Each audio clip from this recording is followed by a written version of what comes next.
El día de hoy vamos a ver en la clase de termodinámica de los procesos el capítulo 7 del Smith-Van Ness, el cual lleva el título Termodinámica de procesos de flujo. Entonces, el objetivo de este capítulo pues es en su mayoría realizar diseño de procesos de flujo y obtener ecuaciones por las cuales podemos simular la operación de estos procesos. Como ustedes podrán saber, la mayoría de los procesos industriales y también que se desarrollan dentro de laboratorios involucran de cierta forma procesos que involucran el movimiento de fluidos, especialmente pues la mayoría de los equipos que se utilizan en diferentes procesos. Es por esto que es importante que nosotros aprendamos a realizar diseño de estos dispositivos o de estos sistemas de movimiento de fluidos, lo cual es indispensable para la formación de un ingeniero químico. Ahora, el diseño de estos procesos de flujo, pues lo vamos a basar en tres ecuaciones fundamentales. La primera, pues es la ecuación que corresponde a la ley de la conservación de la masa. La segunda es la primera ley de la termodinámica y la tercera ecuación es la que corresponde a la segunda ley de la termodinámica. Entonces, ¿qué es un sistema de flujo?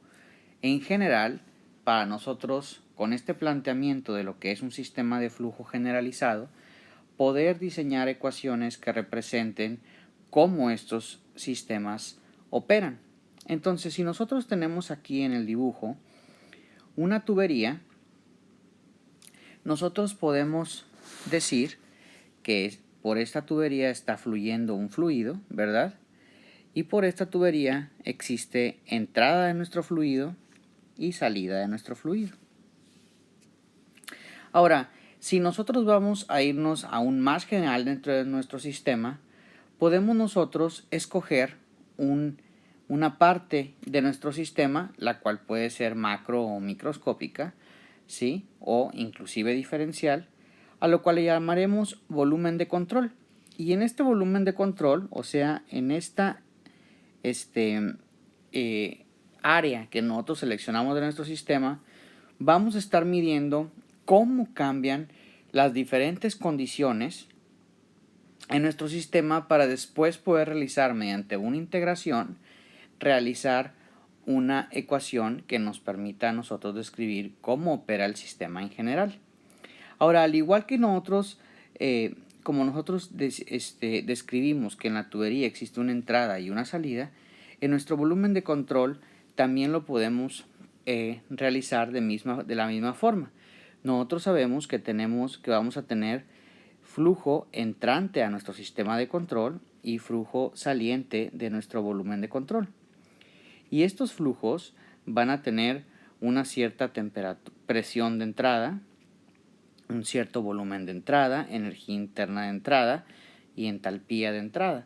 A lo mismo que nuestras corrientes de salida que van a tener presión, volumen, energía interna y entalpía de salida. Ahora, a nuestro sistema puede entrar calor o salir calor, ¿verdad? Y a su vez vamos a tener un trabajo que se genera en este sistema, ¿sí? El cual lo vamos a llamar el trabajo de flujo, ¿sí? Ahora, con todas estas condiciones en nuestro volumen de control, nosotros podemos desarrollar una ecuación generalizada para la forma en la que cambia o la rapidez en la que se acumula masa dentro de nuestro volumen de control. Ahora, esto lo podemos hacer solamente para masa y después vamos a hacerlo también en un balance de energía. Entonces, la rapidez de acumulación de la masa o la manera en la que cambia la masa dentro de nuestro sistema, aquí, ¿sí? Lo podemos representar como la derivada de la masa con respecto al tiempo en nuestro volumen de control, que sería esta ecuación aquí. Ahora, esta masa cambia debido a 3 factores. El primero sería que cambia por el flujo de masa que entra al sistema. También cambia debido al flujo de masa que sale de nuestro sistema.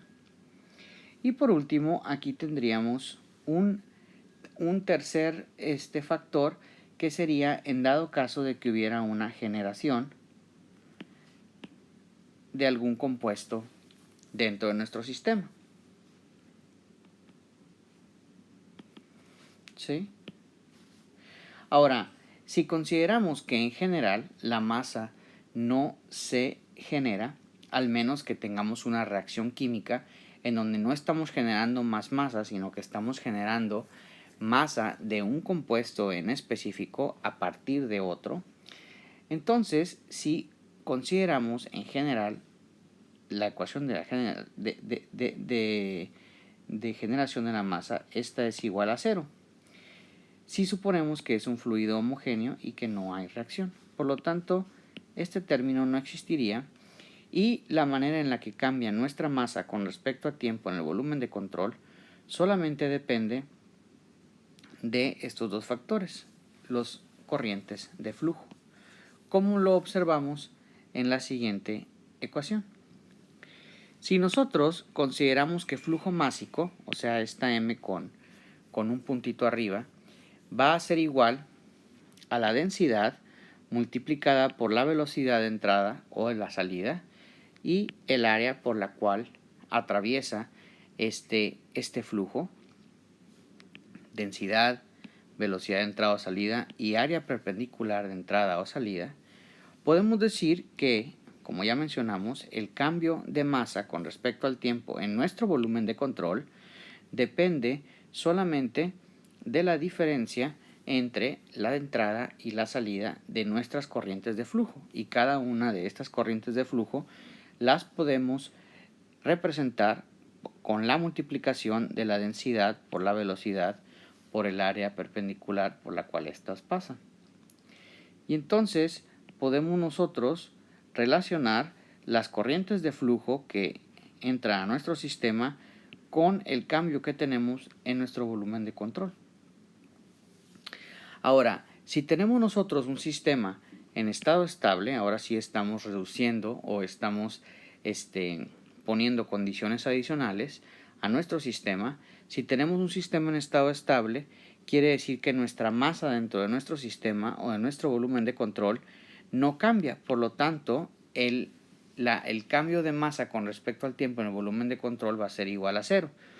Y por lo tanto, con la ecuación anterior podemos simplificar y decir que las entradas van a ser iguales a las salidas, las corrientes de flujo, ¿sí? Entonces, aún más, si solamente existe una corriente de entrada y una de salida en nuestro sistema, podemos nosotros decir que nuestra corriente de entrada siempre va a ser igual a nuestra corriente de salida, o que la densidad de entrada por la velocidad de entrada por el área perpendicular por la cual esta este fluido entra, va a ser igual a la componente de salida. Ahora, si nosotros sabemos que la densidad puede ser considerada como la inversa del volumen específico, obtenemos esta ecuación de aquí, solamente haciendo la sustitución. Ya a esta ecuación le llamamos la ecuación de continuidad. Esta ecuación va a ser muy importante para el diseño de nuestros sistemas. Ahora, lo mismo que hicimos para el balance de materia, podemos hacerlo para el balance de energía. En nuestro volumen de control vamos a tener una rapidez de acumulación de energía en el volumen de control, y esta va a cambiar por los siguientes factores: la manera en la que entra energía y la manera en la que sale energía. Y estas corrientes de flujo van a tener 3 componentes energéticos. La primera es la energía interna, van a tener cierta energía cinética y a su vez van a tener cierta energía potencial. Todo multiplicado por el flujo másico que tenemos entrando y saliendo de nuestro sistema. Ahora, adicionalmente a las corrientes de flujo que contienen energía, también va a haber un flujo de calor que va a entrar a nuestro volumen de control, o si sale de nuestro volumen de control va a ser negativo aquí, y le vamos a restar la potencia o trabajo con la que se genera en nuestro volumen de control trabajo. Y este trabajo lo vamos a dividir en dos. El primero es el trabajo de flecha que le llamamos, que es un trabajo que se está generando y que nosotros podemos aprovechar. Y el segundo trabajo corresponde al trabajo que se tiene que realizar debido a que los fluidos se están moviendo dentro de nuestro sistema. Y ahorita vamos a hablar un poquito más sobre estos dos tipos de trabajo que nosotros desarrollamos o que nosotros consideramos cuando hacemos un diseño de un sistema de flujo.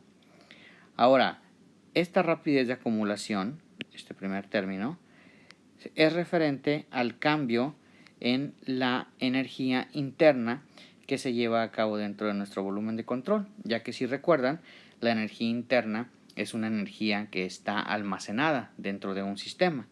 Por lo tanto, aquí estamos midiendo cuánta energía está almacenada dentro de nuestro volumen de control con respecto al tiempo. Por lo tanto, la ecuación general de balance de energía quedaría de la siguiente forma.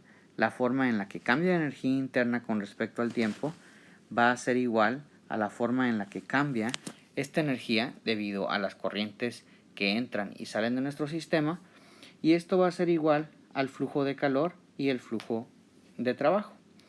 Ahora, el trabajo está ligado, que está ligado a los movimientos de los fluidos, pues tiene que ver con el hecho de que los fluidos se están moviendo dentro de un sistema y actúan como si fuera un pistón que empujan unidades de masa dentro del volumen de control. Y a este trabajo lo podemos representar como la presión por el volumen por el flujo másico. Al mismo proceso de salida también tiene una presión de salida por el volumen de salida por el flujo másico de salida. Por lo tanto, nuestro trabajo de flujo va a ser igual a la diferencia entre la presión por el volumen por el flujo másico dentro de nuestras corrientes de salida y de entrada o nuestras corrientes de flujo. Es por eso que este trabajo pasa, si lo pasamos, este trabajo, el trabajo ligado al movimiento, si lo pasamos a esta parte de aquí que corresponde a las corrientes de flujo, nos queda ahora sí en esta parte la energía interna, la energía cinética, la energía potencial y que es el que está relacionado con el trabajo debido al movimiento de los fluidos. Ahora, el segundo tipo de trabajo es el que está ligado al trabajo de flecha, que es el que obtenemos dentro de nuestro sistema de flujo y es el que nosotros podemos utilizar, usualmente para producir energía eléctrica o para producir algún movimiento. Y a este le llamamos WS o shaft, trabajo shaft o trabajo de flecha.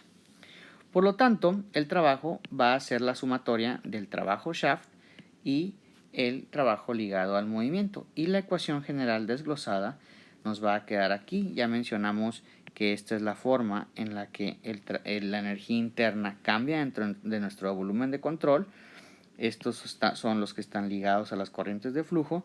Y ahora tenemos el calor ligado que entra o se libera del sistema y el trabajo de flecha ligado a este proceso de flujo.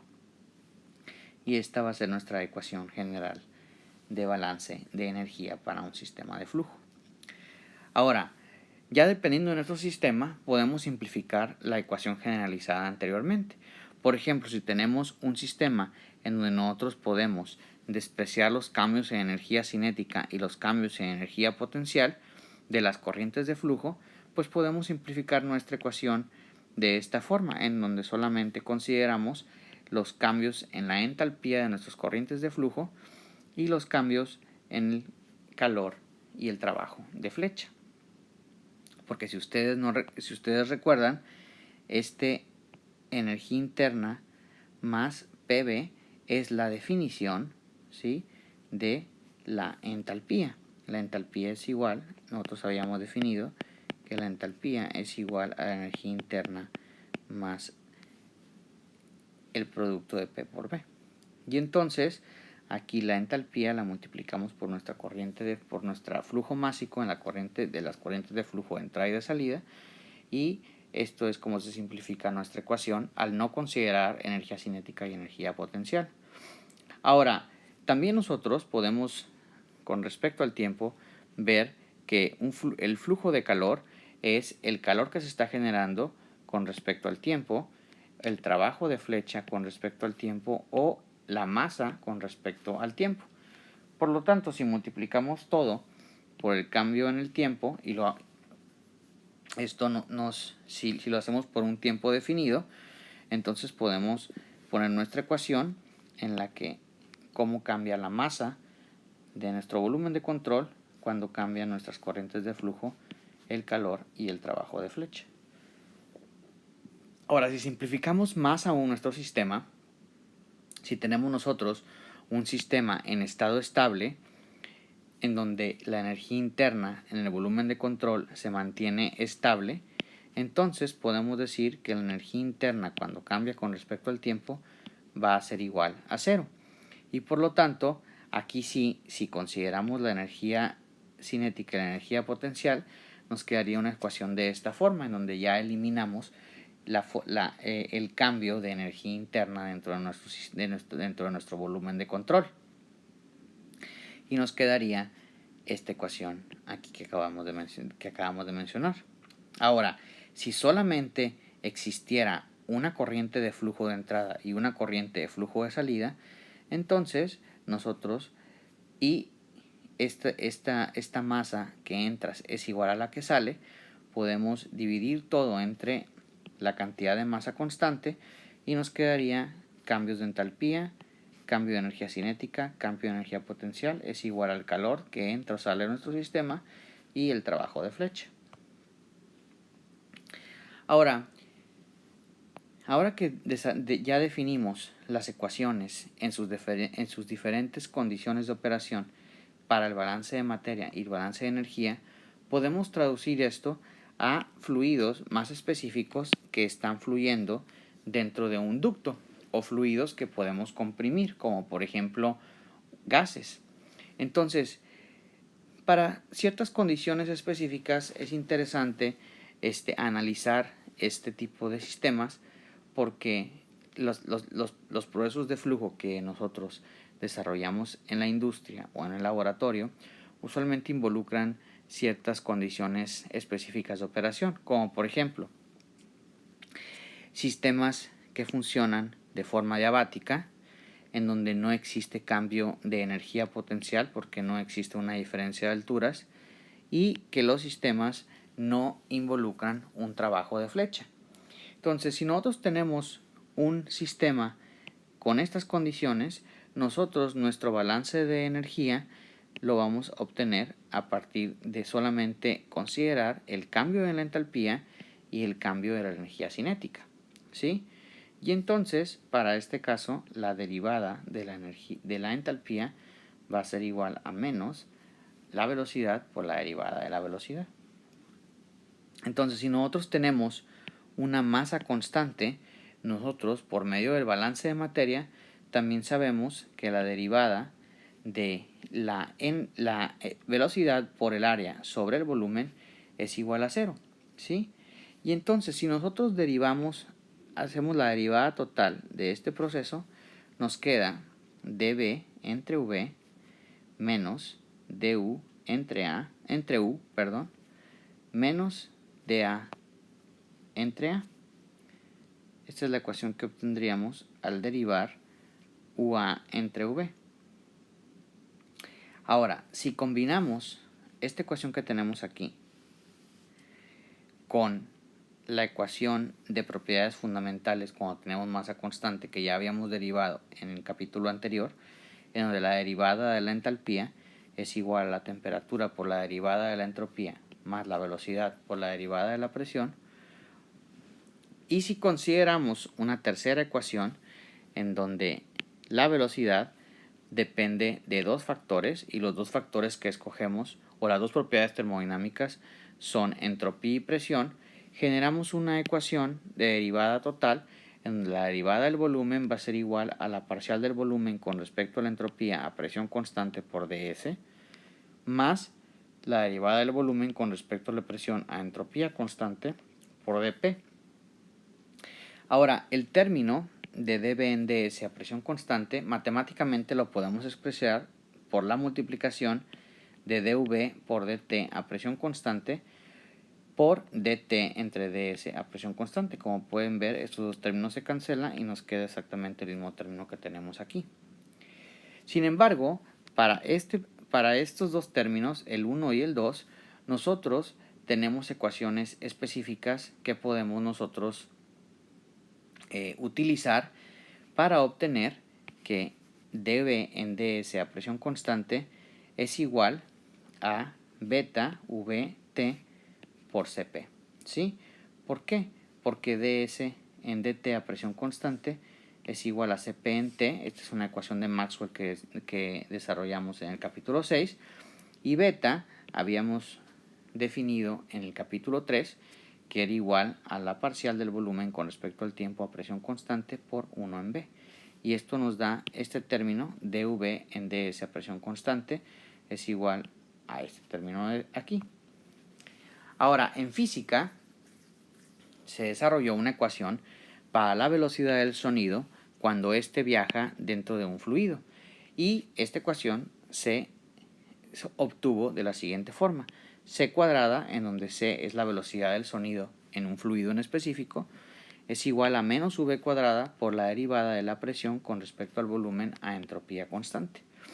Por lo tanto, si nosotros solamente volteamos esta ecuación, nos queda que dV en dp a entropía constante va a ser igual a menos v cuadrada entre c cuadrada. Por lo tanto, en la ecuación que definimos, donde derivamos el volumen en su totalidad cuando depende de la entropía y de la presión, nosotros podemos sustituir las ecuaciones que desarrollamos anteriormente y obtener la siguiente ecuación, en donde dB en V es igual a beta t sobre cp ds menos V entre c cuadrada dp. Y combinando las ecuaciones anteriores, por ejemplo, esta dh aquí, dh es igual a menos u por du, en donde esto lo consideramos porque era un sistema en donde solo considerábamos la entalpía y la energía cinética, ¿sí? La sustituimos en la ecuación esta, que es la ecuación general que obtuvimos anteriormente. Nos queda esta ecuación aquí, du en u es igual a 1 entre u cuadrada por t ds más v de p. Ahora, si nosotros sustituimos esta ecuación aquí en la ecuación que obtuvimos anteriormente, donde derivamos la ecuación de continuidad, nos queda dB entre v menos du entre u menos dA entre a igual a 0. Al sustituir esta ecuación en esta ecuación, nos queda que dB entre v va a ser igual a beta t cp ds menos v c cuadrada dp. Y al sustituir estas dos ecuaciones, obtenemos la ecuación generalizada para un sistema en donde está fluyendo un fluido compresible.